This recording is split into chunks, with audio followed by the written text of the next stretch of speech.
Vous êtes ce que vous faites, vous n'êtes pas ce que vous dites.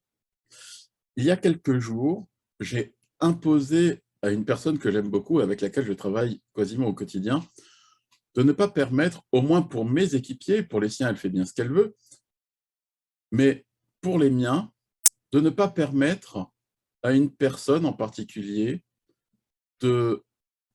d'intervenir comme formateur. Vous le savez maintenant, j'offre 20% de mon temps de formation gratuitement à travers des posts et des vidéos gratuites comme celle-ci, qui, j'espère, vous inspirent et vous permettent non seulement de vous voir autrement, mais aussi et surtout de prendre de nouvelles décisions pour vous-même.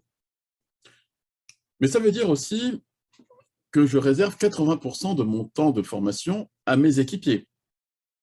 Et mon objectif, c'est vraiment d'aider tout le monde à avancer et à avancer vite.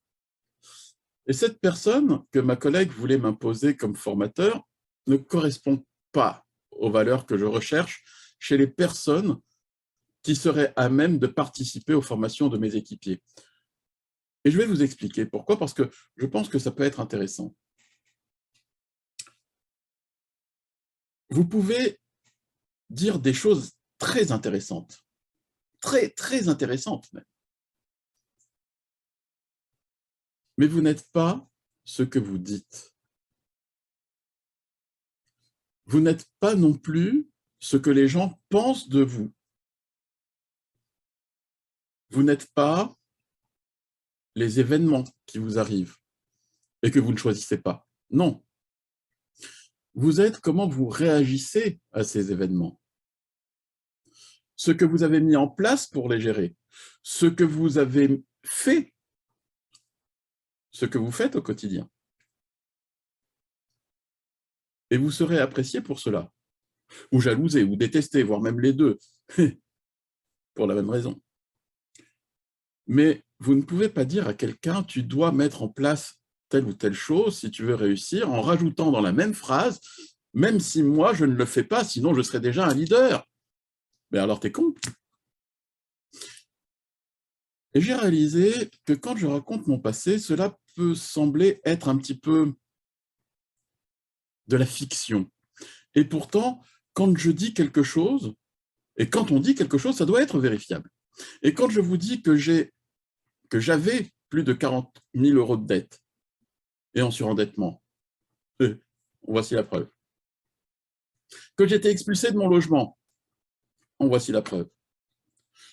Je vous dis que j'ai remboursé en 10 mois, en voici la preuve. Une banque ne donne pas la possibilité à une personne super endettée, surtout la banque postale en France, la possibilité d'avoir un découvert autorisé.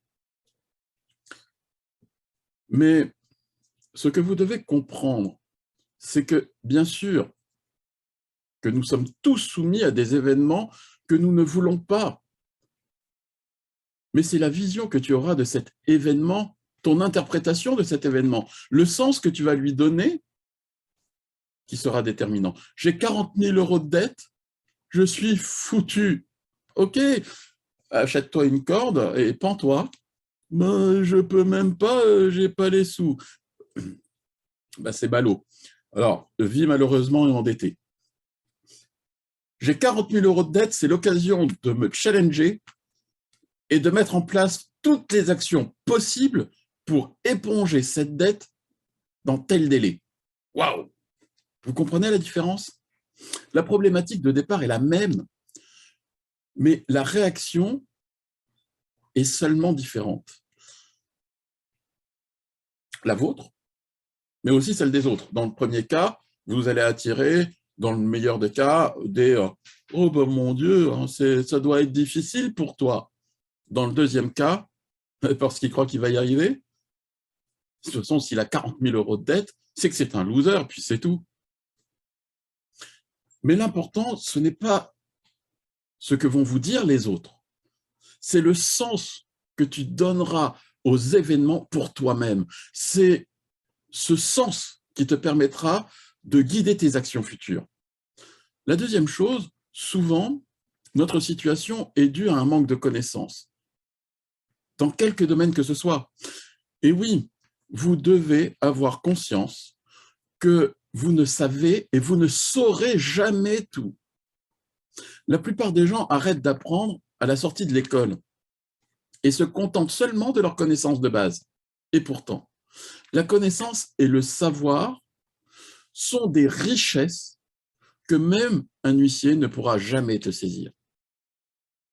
Et les événements que tu vas traverser, que tu as traversés, que tu vas traverser, sont souvent là pour te rappeler tes lacunes, tes manques de connaissances.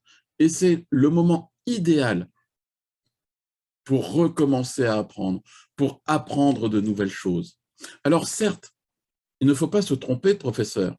Tu as le choix, encore une fois, entre celui qui te dit ce que tu dois faire, même s'il ne les fait pas lui-même, et pour lui-même,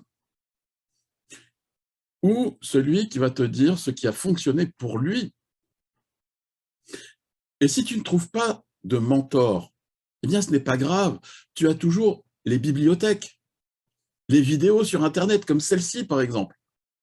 Autant de documents gratuits qui sont à ta portée.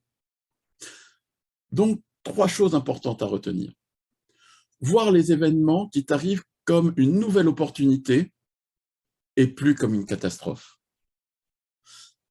Apprends de celui qui a fait, pas de celui qui dit. Et impose-toi. Parce que vous n'êtes pas